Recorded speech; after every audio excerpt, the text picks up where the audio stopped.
Assalamualaikum warahmatullahi wabarakatuh. Ketemu lagi di kelas saya di pertemuan kuliah ke-6 ini. Kali ini kita akan ngebahas tentang struktur bisnis dengan sub CPM ke-6 yaitu mahasiswa bisa mampu menguasai struktur bisnis. Oke, sebelum kita mulai pelajaran, di sini saya akan menyajikan sebuah case study dulu.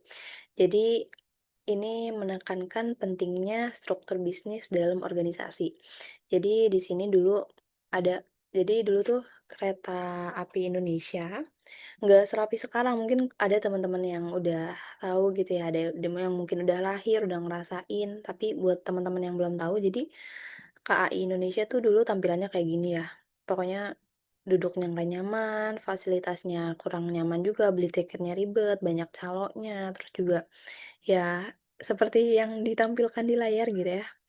Pada naik di atas gerbong, terus tukang kerompong, apa sih, tukang asongan tuh suka pada masuk. Bahkan dulu waktu saya kecil tuh sempet masuk, tidur, apa sih, duduknya tuh di kolong-kolong kereta gitu, kolong-kolong bangku. Nah, sekarang kan udah kereta tuh udah nyaman, bisa pesan online, terus juga udah jauh lebih rapi. Oke, awal kejadian kereta bisa rapi ini dimulai dari, eee, kita langsung ke video dulu ya. Jadi ini dipelopori oleh Ignatius Jonan. Jadi salah satu pimpinan kereta KAI, jadi dia menerapkan restrukturisasi di kereta api Indonesia. Salah satu cuplikannya kayak gini. Ini di Rut kok malah ngurusin toilet. Loh, saya selalu ngomong, toilet itu adalah salah satu simbol besar peradaban manusia modern. Manusia itu kalau tidak modern, tidak menggunakan kereta api dan tidak ke toilet. Buang airnya di pinggir jalan. Ya. Nah, kalau kereta api nggak bisa bersihkan toilet, yang lain menurut saya omong kosong. Omong kosong udah nggak ada lah. Bersihkan toilet itu paling gampang kok. Wah, semua protes. Ya, semua protes. Kepala stasiun yang saya yang besar-besar semua bilang nggak bisa. Buktinya sekarang bisa. Ayo, kan ini fakta. Nah, dengan ini bisa, nah satu-satu diperbaiki. Ya, tapi ini juga dalam proses meyakinkan orang-orang yang kita pimpin ini, oh ternyata ini bisa. Jadi short term aja. Yang dia tahu Anda bisa ngukur, saya juga bisa ngukur. Oke, dari video ini kita dapat sebenarnya ini bukan satu kebijakan yang diterapkan oleh Bapak Ignatius Jonan. Jadi ini merupakan salah satu kebijakan, cuma karena kebijakan ini sederhana gitu ya. Jadi kebijakan ini memang sempat dapat kayak, "Ih, apaan sih, cuma masalah toilet doang, lo repot-repot banget sampai ngurusin segitunya." Tapi Bapak Jonan selalu bilang bilang kalau misalkan kalau karyawan aja nggak peduli dengan kebersihan toilet, gimana bisa melayani pelanggan dengan baik. Jadi ini menekankan perubahan itu mulai dari yang hal kecil gitu ya, sampai ya udah emang karena Pak Jonan ini juga salah satu yang nerapin perubahan besar-besaran di KAI, tapi salah satu ah, kebijakan yang ngena banget gitu di hati masyarakat ini salah satunya ini, dan sempat dibahas di berbagai berita nasional. Oke, kita langsung masuk ke topik. Jadi, subtopiknya kali ini kita akan membahas dari mulai pengertian pengorganisasian bisnis, struktur organisasi, terus spesialisasi dan departementalisasi, wewenang dan pengambilan keputusan, desain organisasi, dan organisasi informal. Jadi mulai dari yang pertama, yaitu apa sih sebenarnya pengorganisasian bisnis. Jadi pengorganisasian bisnis merupakan proses menyusun sumber daya perusahaan agar dapat bekerja sama secara efektif untuk mencapai tujuan bisnis. Oke, kita bahas dari yang sini. Sumber daya perusahaan apa aja? Pokoknya semua yang dimiliki perusahaan, mulai dari sumber daya manusianya, terus misalkan gedung yang setiap aset yang mereka punyai, atau misalkan modal yang mereka punyai, itu masuk ke sumber daya. Jadi semuanya sumber daya perusahaan yang perusahaan punya, itu kira-kiranya gimana sih caranya bisa bekerja sama gitu ya, satu padu, demi mencapai tujuan bisnis yang direncanakan oleh perusahaan tersebut. Tujuannya apa? Untuk menciptakan struktur yang efisien. Sehingga pada akhirnya itu individu tahu nih, kira-kira apa sih yang harus kita lakukan, terus kepada siapa nih kita harus ngelapor atau saya harus ngelapor kepada siapa, dan terakhir gimana sih kontribusi saya di bisnis ini atau perusahaan ini, kayak gitu. Oke, langkah utamanya apa aja? Yang dimulai dari yang pertama, yaitu menerapkan atau menetapkan kegiatan dan tugas yang perlu dilakukan. Yang kedua, bagi pekerjaan ke dalam bagian atau jabatan tertentu. Dan yang terakhir, menetapkan hubungan pelaporan dan koordinasi di antara posisi-posisi itu. Oke, ini kelihatannya simpel kan? Tapi bakal kita bahas satu per satu. Oke, ini mulai dari struktur organisasi. Baik, oke. Saya cek sini dulu. Oke, struktur organisasi apa? Jadi, struktur organisasi itu merupakan spesifikasi mengenai pekerjaan-pekerjaan yang sekiranya harus dilakukan dalam organisasi serta cara pekerjaan-pekerjaan tersebut itu saling berhubungan, gitu.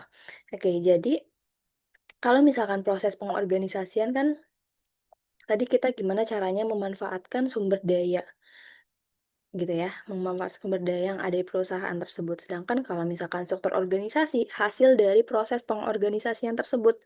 Jadi, kita nih organisasi nih, misalkan kita punya sumber daya A, B, C, D, kita punya orang yang jago HR, orang yang jago finance, kita punya orang yang jago marketing. Nah, itu hasil dari proses pengorganisasian tersebut disebut struktur organisasi. Caranya gimana sih gampangnya? Buat mahamin struktur organisasi, lihat aja bagian organisasinya. Kayak gitu kan biasanya kalau misalkan struktur organisasi, misalkan kayak BEM, atau misalnya sesimpel OSIS waktu dulu SMA gitu ya, pasti ada struktur organisasi gini, mulai dari ketua OSISnya, terus kira-kira bagian keuangannya siapa, bagian bendahara, bendahara sama dengan keuangan ya, kayak bendahara, terus juga ada sekretaris biasanya, atau ada publikasi itu biasanya divisi-divisinya dan seterusnya. Oke, contohnya kayak gini, ini salah satu bagian organisasi atau struktur organisasi dari perusahaan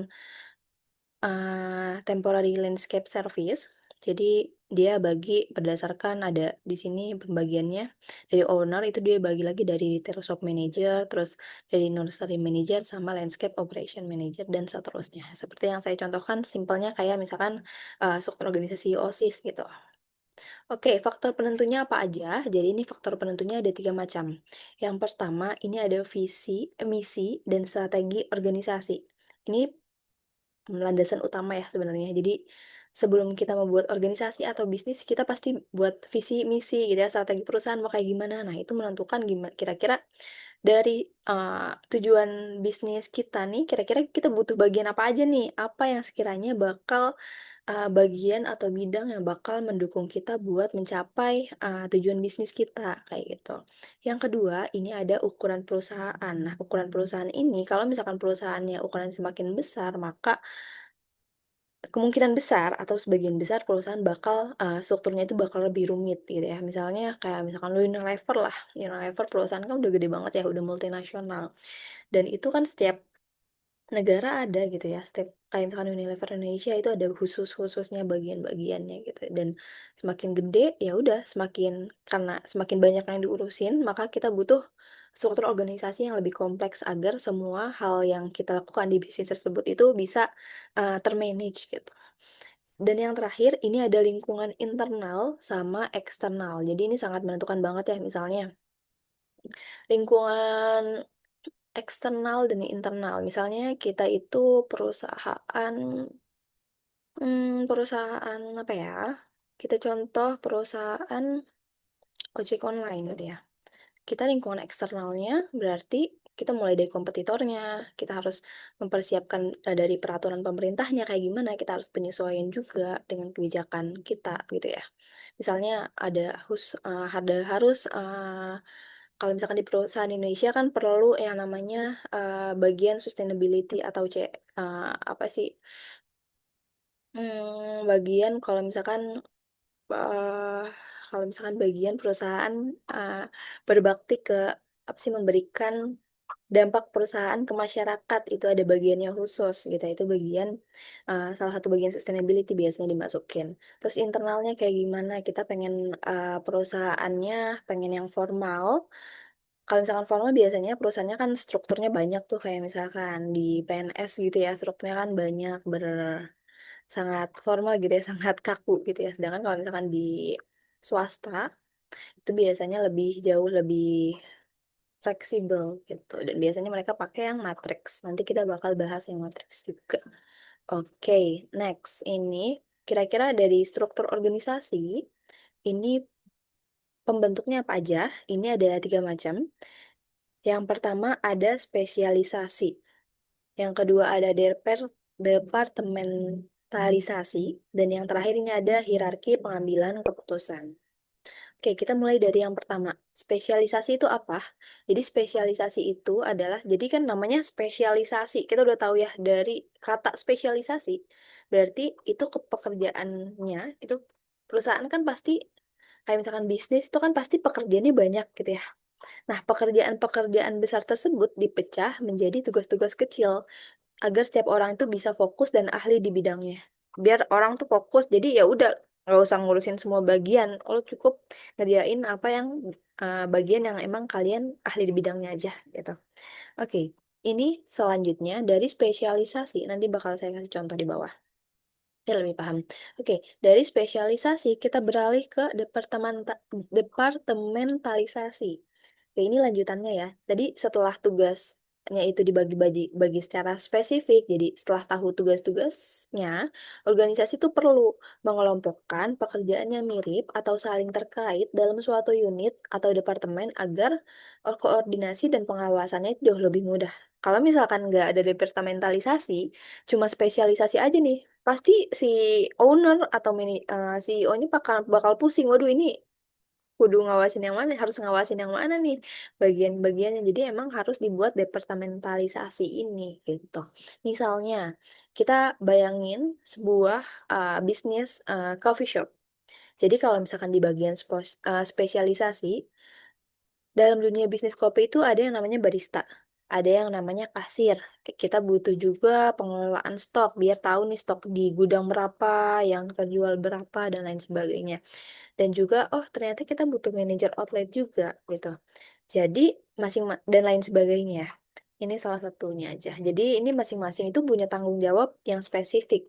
Oke, kita udah bagi nih spesialisasi. Jadi ada barista, kasir, pengelola, sampah, dan seterusnya. Kita mulai nih ngelakuin yang namanya departementalisasi. Oke, di bagian ini kita ngeliat lagi, oh barista sama pengelola stok bisa nih dimasukin ke bagian operasional biar nanti yang ngaturnya, yang ngawasinnya itu yang kepala operasional gitu. Sedangkan kasir bisa atau nanti keuangan bisa juga dimasukin ke departemen keuangan gitu. Jadi udah dibagi-bagi nih kira-kira apa nih yang perlu ya di bisnis kita. Jadi nanti kita gabungin lagi biar pengelolaannya itu jauh lebih gampang. Ini biasanya kalau misalkan perusahaannya udah berkembang gitu ya. Kalau misalkan kita perusahaannya masih kecil, biasanya kita banyak banget urusan pekerjaan kayak gini yang dikerjain sama ownernya. Sedangkan kalau misalkan udah makin besar kan ownernya nggak mungkin kan ngurusin semuanya sendiri. Nah, biasanya tuh mulai rekrut, terus juga mulai bikin departementalisasi. Jadi untuk di tahap awal bikin bisnis, kita cukup aja nih ngelakuin spesialisasi. Kalau misalkan kita ngerasa sanggup melakukan semuanya, oh, tentu tidak bisa ya.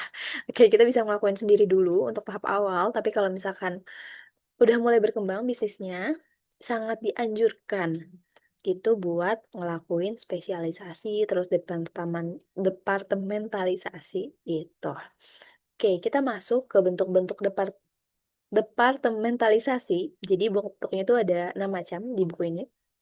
Yang pertama itu ada fungsional. Nah, fungsional itu berdasarkan, namanya juga fungsional ya, jadi berdasarkan fungsi bisnis, kayak misalnya research and development, dibagi lagi jadi ada HR juga, ada finance, ada marketing, ada operation, dan lain sebagainya. Jadi dibagi berdasarkan emang fungsi bisnisnya. Oke, yang kedua ini berdasarkan produk. Jadi misalnya kita tuh fokusin gitu ya, misalnya saya kan ada konveksi gitu. Misalnya saya konveksi rok khusus di daerah Tangerang. Terus untuk konveksi baju karena saya nggak sanggup nih di bagian di konveksi di daerah Tangerang, saya buka lagi nih di bagi daerah Jambi misalnya yang emang banyak tukang jahit misalnya, banyak tukang jahit terus emang ada, sumber dayanya gitu ya. Jadi emang, kalau produk-produk ini bisa dikatakan jadi kita kan bisnis nih, udah gede. Nah dibikin jadi per produk itu udah kayak bisnis-bisnis lagi gitu ya, bercabang gitu. Jadi tergantung dengan spesifikasi produknya mau apa gitu. Dan yang ketiga, ini ada proses. Proses itu sebenarnya kayak misalnya, kita perusahaan, apa ya, suatu perusahaan cepat saji, atau perusahaan retail ya, perusahaan retail. Berarti kita kan perlu kalau misalkan kita produksi sendiri, kita perlu apalagi kalau misalkan fashion, kita perlu riset and development. Kita perlu tahu produknya, yang lagi tren apa, yang lagi diminatin apa, kira-kira, yang laku di pasaran apa, kita perlu itu dan kita harus menyesuaikan produk kita dengan emang apa yang dimau oleh customer kita atau, target market kita, gitu. Jadi kita buat nih, dari situ kita tahu, oh kita buat bagian bidang R&D, kita buat bagian, sales-nya, kita juga buat bagian after sales-nya. Jadi kalau misalkan ada reject atau misalkan mau return, atau misalkan mau apa, ngeperbaikin apa setelah penjualan biar mereka balik beli di kita lagi, gitu. Kita jadi buka, after sales juga, gitu. Jadi tergantung emang perusahaannya mau kayak gimana. Tuh, dan selanjutnya ini ada pelanggan. Jadi berdasarkan pelanggan itu contohnya yang paling gampang adalah kayak perusahaan Paragon. Paragon kan untuk khususnya di makeup ya. Di makeup itu kan ada yang khusus untuk, laki-laki, target market laki-laki itu kan di Kaf. Terus kalau misalkan target untuk teenager, yang remaja-remaja gitu masuk ke Emina. Terus kalau misalkan high end masuk ke makeover. Untuk yang muslimah-muslimah nih biasanya masuk ke Wardah dan seterusnya gitu. Jadi dia berdasarkan pelanggan ngebaginya. Lanjut lagi, ini ada bagi berdasarkan geografis. Geografis tuh kayak contohnya misalkan, khusus yang nanganin cabang-cabang kita di daerah Jakarta, kita buka ininya, apa misalnya buka kantor pusatnya di Jakarta, terus dan seterusnya gitu ya, di Manado, terus di Jogja, dan lain sebagainya. Jadi berdasarkan geografis ngebaginya. Kalau misalkan kombinasi, ini contohnya kayak yang di bagian ini, yang ditampilin sama buku. Jadi kombinasi dia mengkombinasikan, jadi misalkan perusahaan itu udah gede.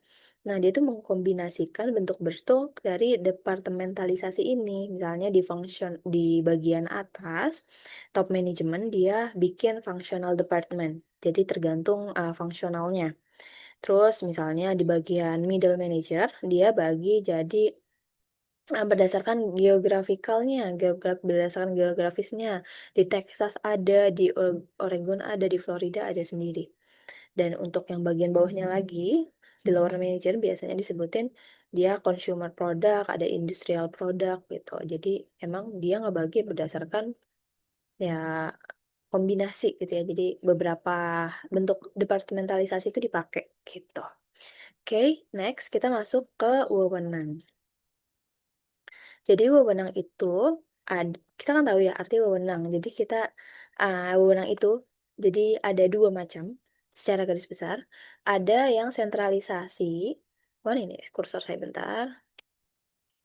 Ada yang sentralisasi, ada yang desentralisasi. Kalau misalkan sentralisasi, jadi keputusannya itu terpusat di level atas. Namanya sentral ya, jadi yang mutusin itu semuanya pusat atau top management. Jadi dia itu cocok untuk lingkungan yang stabil sama terstandar. Misalnya apa? Contohnya McD. McD itu dia yang pokoknya semua keputusan itu yang ngatur pusat. Jadi kayak jadi kualitas mereka terjaga, terus, sistem mereka terjaga, cita rasanya terjaga, gitu. Itu salah satu contoh keuntungannya. Tapi desentralisasi itu apa?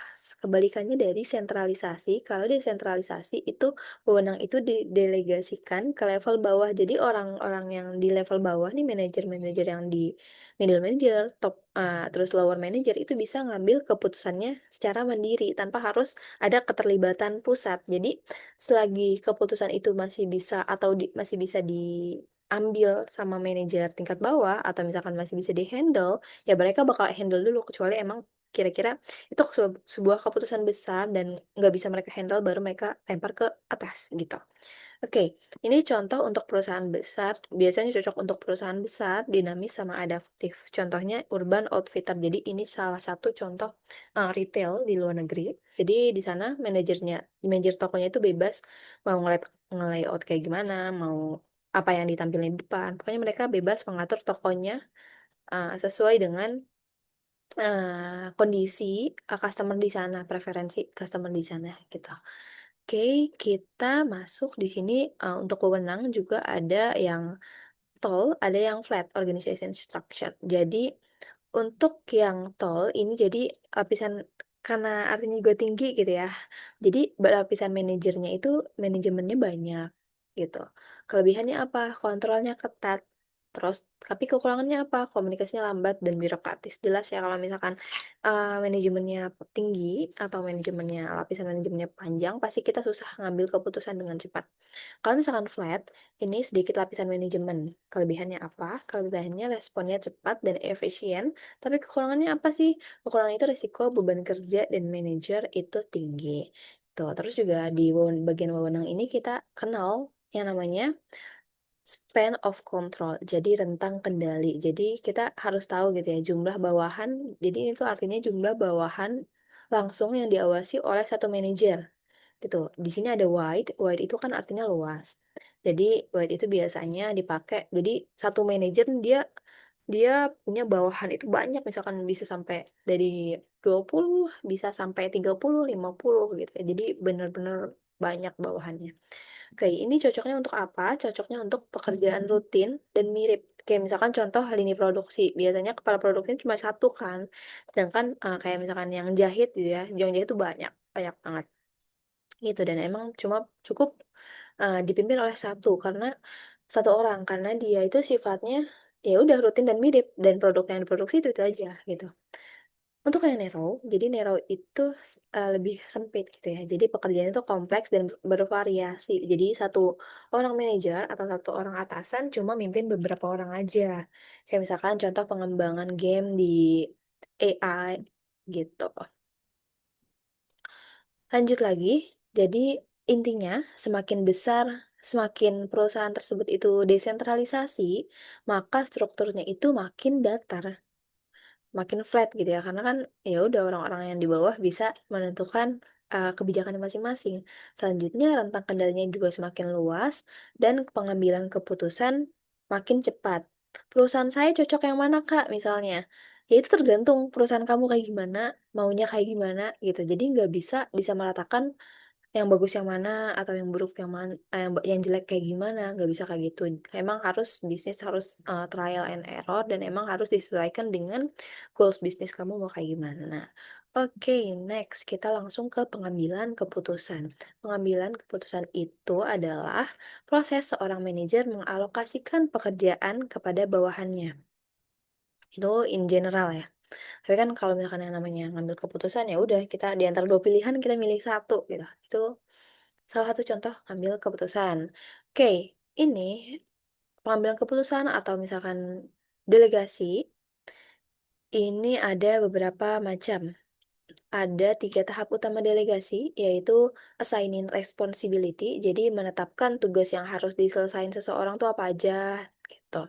Lanjut lagi yang kedua, granting authority, jadi memberikan wewenang membuat keputusan yang diperlukan untuk menyelesaikan tugas.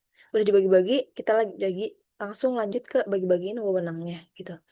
Lanjut di creating accountability, jadi menciptakan tanggung jawab atas hasil kerja dan keberhasilan penyampaian tugas. Jadi, poinnya adalah delegasi itu bakal efektif kalau misalkan tanggung jawabnya itu seimbang dengan wewenang. Tidak boleh berat sebelah gitu. Jadi, kalau misalkan dia dikasih tanggung jawab, tapi dia nggak dikasih wewenang, ya sulit juga dia mau ngapa-ngapain kan gitu. Jadi emang harus seimbang keduanya. Lanjut kita ke 3 bentuk wewenang, ini ada 3 macam. Yang pertama ada line authority, jadi kalau misalkan yang namanya line authority, wewenang itu langsung dari atasan ke bawahan, kayak misalkan kepala bagian produksi, memberikan wewenang kepada operator pabrik. gitu. Jadi emang dari atasan ke bawahan langsung itu namanya line authority. Selanjutnya ini ada staff authority, jadi berdasarkan keahlian khusus, misalnya kayak per departemen gitu ya, ada HR, ada legal, ada akuntansi. Nah, dan yang ketiga, ini ada komite dan tim authority. Jadi diberikan kepada kelompok atau komite untuk membuat keputusan bersama. Jadi keputusannya itu ya based on semuanya berdasarkan hasil diskusi tim, hasil musyawarah, hasil kerjasama atau brainstorming mereka gitu. Jadi diserahkan kepada tim, misalnya tim pengembangan produk yang memiliki wewenang sendiri untuk menentukan desainnya sama jadwalnya. Gitu, kapan produk itu akan launching dan lain sebagainya. Oke, kita lanjut lagi. Di sini ada namanya struktur organisasi. Untuk struktur organisasi, ini ada 4 macam di buku ini. Oke, ada yang namanya functional structure. Jadi, yang namanya fungsional seperti saya mention di awal, jadi itu ngebagi berdasarkan fungsi-fungsi bisnis, kayak misalkan research and development, marketing, HR, finance, dan lain sebagainya. Jadi itu cocok untuk perusahaan kecil dan menengah. Yang kedua, ini divisional structure. Jadi ini berdasarkan produk, entah itu atau wilayah atau pelanggan. Jadi bagi-bagi struktur organisasi berdasarkan hal tersebut. Terus setiap divisi itu berperan sebagai mini perusahaan sendiri gitu ya, kayak cabang perusahaannya yang mengurusi khusus di divisinya masing-masing gitu. Yang ketiga, ini ada matrix structure. Jadi untuk bagian matriks ini gabungan fungsi proyek atau produk yang bentuk kotak-kotak matriks. Jadi, contohnya itu bentar, saya gambar taruh di sini. Kayak contohnya itu ada di sini. Jadi bentuknya ini mana nih? Kursor, oke. Bentuknya itu kayak gini, dia ada beririsan gitu. Jadi orang yang di sini nih, di sini ada orang nih, ada posisi, sebuah posisi. Jadi dia berkewajiban ngasih eh, ngasih pelaporan ke dua bagian kepala kalau matriks. Jadi ada bagian cooking sama magazines kalau misalkan di sini. Gitu. Jadi misalkan per proyek gitu ya, per apa di sini tuh per produk atau layanan gitu. Kalau di sini dibagi dan mereka tetap punya kewajiban untuk melapor di dua dua buah kepala gitu atau manajer. Oke, anggota tim itu ditarik dari berbagai departemen. Di sini jelas ya dibagi berdasarkan departemennya. Oke, berdasarkan departemennya nanti mereka dikumpulkan ke dalam suatu lini gitu. Oke, lanjut lagi. Ini international structure. Jadi namanya international structure itu struktur berevolusi seiring ekspansi global. Jadi disesuaikan dengan ekspansi global mereka. Jadi awalnya divisi internasional, terus berkembang jadi struktur global yang terintegrasi. Contohnya ada di sini. Jadi ini dibagi ya divisi internasional ada khusus gitu ya. Dia yang mengatasi bisnis internasional, dan mereka juga bagi lagi tuh di bagian Amerika Latin, terus Eropa sama Asia gitu. Jadi emang benar-benar khusus kan untuk bisnis yang internasional. Wait, kita dikit lagi selesai.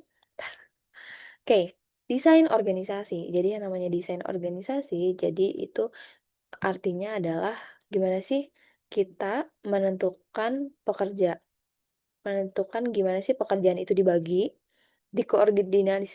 dikoordinasikan, dan dikontrol, sehingga seluruh bagian organisasi itu bisa berjalan selaras. Gitu, jadi di desain organisasinya.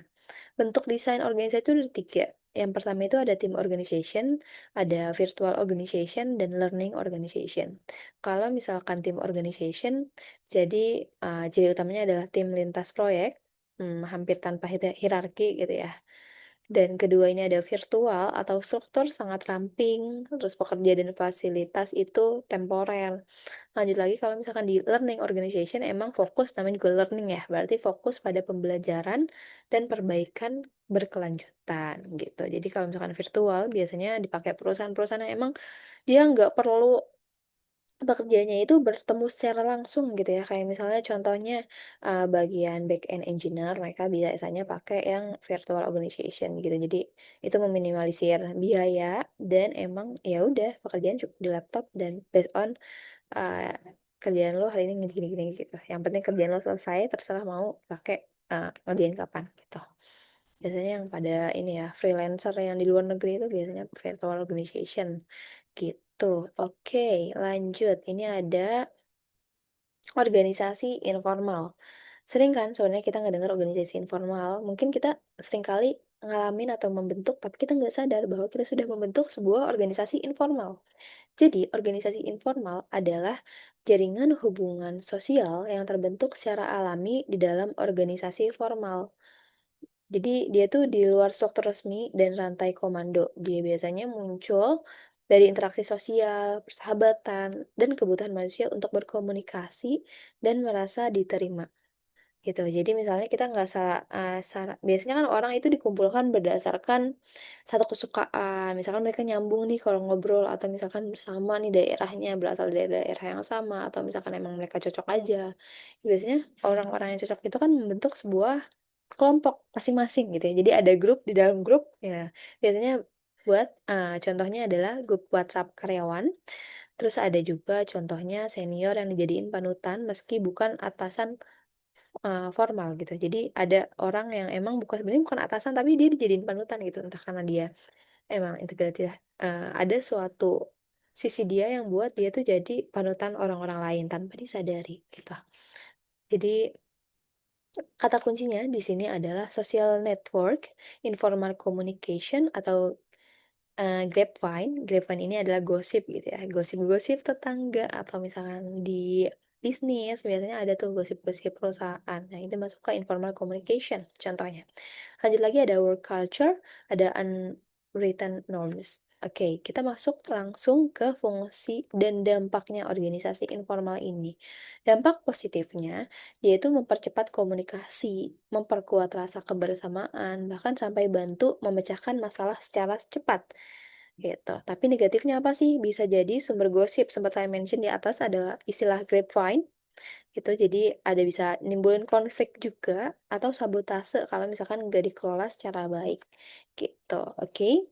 Terakhir, ini sama ya, referensinya masih dari buku acuan pertama kita, dari bukunya Ricky W. Griffin di Business Essential tahun 2016. Jadi poin di pertemuan kita minggu ini adalah ini. Jadi organisasi yang hebat bukanlah organisasi yang punya struktur rapi, tetapi juga desain yang hidup gitu. Di mana setiap orang itu tahu perannya, merasa terlibat, dan bergerak menuju tujuan yang sama. Oke, cukup sekian kelas hari ini. Sampai jumpa di kelas selanjutnya. Assalamualaikum warahmatullahi wabarakatuh.